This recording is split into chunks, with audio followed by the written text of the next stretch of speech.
The stench hit me first, a sharp, chemical burn of melted plastic and fried electronics.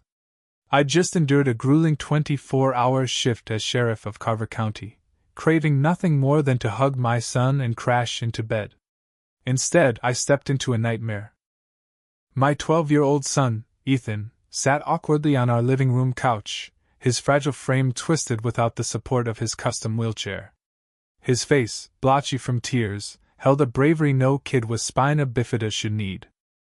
But his eyes, those shattered eyes, told me something horrific had happened before I even glanced outside to see the charred remains of his $25,000 wheelchair smoldering on our lawn. "Dad," Ethan's voice broke. "Mrs. Larson from the HOA took my chair while I was doing homework. She said it was unsightly and couldn't be visible from the street." He swallowed hard. When I begged her to give it back, she said she was taking it to storage, but it accidentally fell into her fire pit. The controls caught fire and... He gestured helplessly toward the window. I moved to the window, my exhaustion replaced by a cold, searing rage I hadn't felt since my Marine MP days. That wheelchair wasn't just equipment, it was Ethan's independence. Its custom seat prevented sores, its adjustable supports fit his unique needs, and its electronics gave him freedom. Now, it was a twisted wreck. "Where is she now?" I kept my voice steady for Ethan's sake, though I wanted to storm across the street. "She went home after saying the HOA would discuss proper storage of medical equipment at an emergency meeting Thursday," Ethan said, wincing as he shifted. Without his chair, even sitting was painful. "Dad, how am I getting to school tomorrow? Or physical therapy?" The question hit like a punch. Our backup manual wheelchair wasn't built for long-term use. It couldn't support him for more than an hour. "First things first," I said, slipping into crisis mode. "We document everything." I grabbed my department-issued camera and photographed the wreckage with crime scene precision. This wasn't just property damage, it was an attack on my disabled son's ability to live. Karen Larson, the iron-fisted HOA president of Clearview Estates, had made her disdain for us clear since we moved in 6 months ago. The wheelchair ramp I'd installed? Architectural nonconformity. The van's lift system? Inappropriate for residential parking. Every accommodation for Ethan's spina bifida was met with fines, notices, and hints we'd be happier elsewhere. But destroying his wheelchair? That was criminal. And Karen had no idea who she was dealing with. I'm not just a dad. I'm Sheriff Daniel Harper, with 15 years in law enforcement and 4 as a Marine MP. I was about to bring the full weight of that experience down on Clearview's HOA. Clearview seemed perfect when we toured it, a safe, upscale neighborhood with great schools, close to my office and Ethan's specialists in Minneapolis. After losing my wife, Sarah, to breast cancer 3 years ago, raising Ethan alone while juggling sheriff duties was relentless. Clearview was supposed to be our fresh start, a place for roots. The realtor swore the HOA was reasonable about accommodations when I asked about Ethan's needs. Lies. Trouble started the day we moved in. Karen appeared with a highlighted HOA rulebook, griping about Ethan's hospital-style bed being visible medical equipment. The ramp I built got a violation notice before the concrete dried. I played nice, filing ADA exemptions, submitting medical records, attending HOA meetings to explain Ethan's needs. But Karen's objections weren't about rules. They were about her discomfort with Ethan's visible disability. That night, as I helped Ethan to bed, a grueling process without his chair, I knew diplomacy was over. "We'll fix this, buddy," I promised, propping pillows to support his back. "And I'll make sure this never happens again." Ethan nodded, but his question broke me. "Why does she hate me, Dad?" "I never did anything to her." I fumbled for words Sarah would have wielded so effortlessly. "She doesn't hate you," I said. "She hates what you represent, lives that don't fit her perfect little vision. Your wheelchair challenges her control, so she tried to erase it." Ethan considered this. "That's sad." "It is," I agreed. But it doesn't excuse her, and we won't accept it. After Ethan slept, I went to work. Security footage showed Karen trespassing, struggling with Ethan's chair, then deliberately tipping it into her fire pit. I called Ethan's neurologist for medical necessity records, our insurer for replacement steps, and Lisa Martinez, a disability rights attorney. I compiled evidence, photos, footage, past harassment records, Ethan's medical files, with the precision of a major case. This wasn't just about Ethan. It was about stopping Karen from targeting anyone else. The next morning, I took Ethan to the station. My team rallied. Dispatcher Amy lent her late husband's wheelchair as a temporary fix. Deputy Tom, whose sister has cerebral palsy, modified it for Ethan. Evidence tech Laura cataloged the burned chair like a murder weapon. County Attorney Mark reviewed my file. Felony property damage, harassment, trespassing, maybe hate crime enhancements. She targeted Ethan's disability. I nodded. She'll claim it was an accident.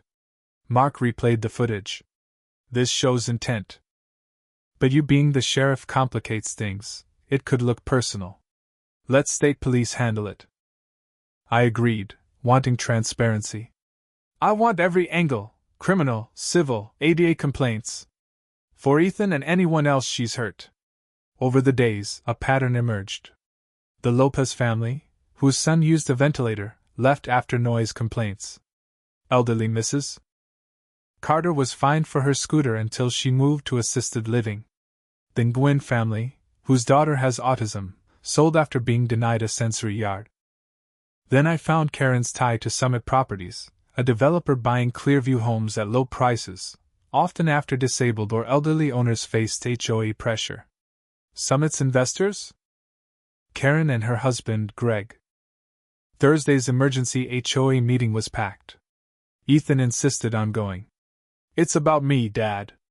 I need to speak. He was right. We arrived, Ethan in the ill-fitting borrowed chair, I in full sheriff's uniform, not to intimidate but to make a point. Karen, polished and smug, opened with a 20-minute lecture on aesthetic harmony, proposing rules to hide mobility aids and medical gear, never mentioning Ethan's chair. I raised my hand. That's Sheriff Harper, I corrected when she called me Mr. Harper. Murmurs spread. The community deserves to know why we're here. 6 days ago, Mrs. Larson stole my disabled son's wheelchair and destroyed it in her fire pit. Gasps. Karen snapped. That's a lie. I was moving abandoned property. It was an accident. I nodded to Deputy Tom, who played the footage. The room froze as Karen's deliberate act played out. Ethan spoke, voice steady. That chair was made for my body. Without it, I can't go to school, join clubs, or even use the bathroom alone. Why would you take that from me? His words silenced the room. Karen, flushed, shouted, This is manipulation. Rules are for everyone. I cut in. The ADA requires accommodations, which Mrs. Larson has repeatedly violated. Tom switched to a timeline of families driven out by Karen's harassment. Then the bombshell, Summit Properties purchases, tied to Karen and Greg, and $175,000 in HOA funds funneled to Summit's overpriced contractors. The room erupted. Even Karen's allies looked stunned. Board member Emily Chin, long uneasy with Karen, stood. I moved to suspend Mrs. Larson and audit all HOA finances. Dr. Patel, whose son uses a cane, seconded. The vote was swift. Karen was ousted, escorted out, screaming about lawsuits. Ethan looked at me, awed but sad. Is it over? The HOA part is, I said. Her legal troubles are just starting. But you stood up today. You showed you belong. He smiled, a real smile. Mom would have been proud. Of you, I corrected, feeling Sarah's presence. Karen faced felony charges, property damage, harassment, civil rights violations. The audit exposed years of fraud. Lisa's civil suit won Ethan a cutting-edge wheelchair and compensation for other families. Clearview transformed. Emily and Dr. Patel's board rewrote rules for accessibility. The community center became ADA compliant. Ethan started an adaptive tech club, growing from 4 kids to 20. As sheriff, I added disability rights training for my deputies. 6 months later, Clearview's first inclusive festival drew crowds. Ethan demoed his new chair, teaching younger kids its tech, beaming with pride. That night, he asked, "Was it worth it, Dad?" If she hadn't burned my chair, would things have changed? I paused. Her act was wrong, Ethan. But your response, our response, created change. You didn't just fight for yourself. You made space for everyone. Clearview's lights glowed that evening, many homes now housing families with disabled members who'd returned or moved in. Where Karen's fire pit once stood, a wheelchair-accessible garden bloomed, a symbol of renewal. Karen, awaiting trial, learned never to underestimate a disabled kid with a voice or his sheriff dad, who'd spent a career dismantling corruption. This wasn't just a win. It was a transformation, a community reborn, a son empowered, a future where differences are celebrated. Ethan taught me justice isn't just badges and arrests. It's courage, persistence, and dignity for all. What do you think? Was Karen's act pure malice, or did she believe she was protecting the community? Share your thoughts in the comments. And let's talk, where's the line between standing up for rules and crossing into cruelty? Hit that like button, subscribe, and let's keep this conversation going.